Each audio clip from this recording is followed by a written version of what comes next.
আচ্ছা, যারা জুতো পরে নেতাজির গায়ে উঠেছে তারা কোনোদিন নিজেদের বাবার গায়ে এরকম জুতো পরে উঠে দেখেছে? তাহলে বুঝে দেখো, যে দেশে নেতাজি ছাড় পান না তার উপরে এইরকম আস্ফালনের প্রদর্শন, সেখানে জনসাধারণ তো কোন ছাড়।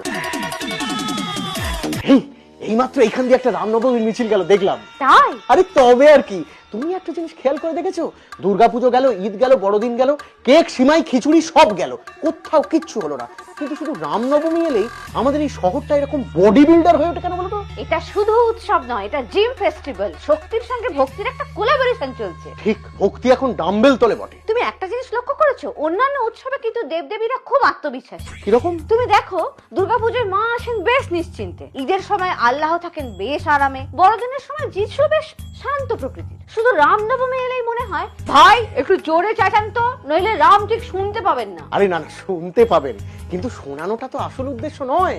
আসল উদ্দেশ্য হচ্ছে দেখানো। দেখানো কার কাছে? এই যাদের দেখানোর কথা নয় ঠিক তাদের কাছে। আসলে ভক্তি হচ্ছে এক ধরনের মাইক টেস্টিং। হ্যালো, আমরা আছি, তোমরা শুনতে পাচ্ছ তো? ব্যাপারটা এরকম। কিন্তু এত দাপট কিসে? যে ধর্ম হাজার হাজার বছর ধরে টিকে আছে সে কি সত্যি এতটা অনিরাপদ, এতটা ঠুনকো? ধর্ম অনিরাপদ না, অনিরাপদ হচ্ছে রাজনীতি। ধর্ম যত পুরনো, রাজনীতি তো তত নতুন। আর যে কোনো নতুন জিনিস তো জোরে জোরে চিৎকার করে নিজের অস্তিত্ব জানায়, ওই অ্যাডভার্টাইজমেন্টের মতো আর কি। মানে ধর্মটা এখানে অজুহাত? ধর্ম হলো মাইক, আর ভলিউম কন্ট্রোলটা অন্য কারোর হাতে।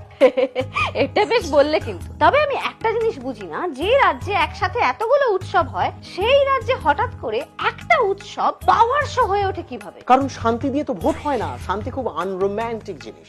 হ্যাঁ, আমিও আজ অব্দি কোনো খবরের কাগজের হেডলাইন দেখিনি যে আজ শহরে কোনো দাঙ্গা হলো না। খুব বোরিং। কিন্তু শোভাযাত্রায় উত্তেজনা শব্দটা কিন্তু বেশ সিনেম্যাটিক। তাহলে কি আমরা এখন উৎসব না ট্রেলার দেখছি? অবশ্যই। আর ট্রেলারের শুরুতে কি ছিল দেখোনি? নেতাজির গায়ে জুতো পরে উঠে ধ্বজা নাড়ানো।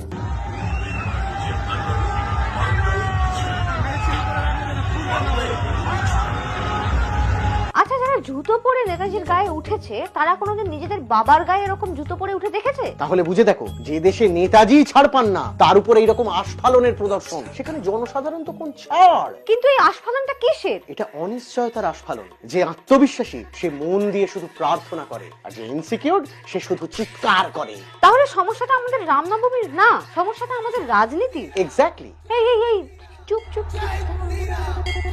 শুনছো? শুনছি। ভক্তির না ভয়ের? দুটোর একটারও না, শব্দটা স্রেফ নোংরা রাজনীতি।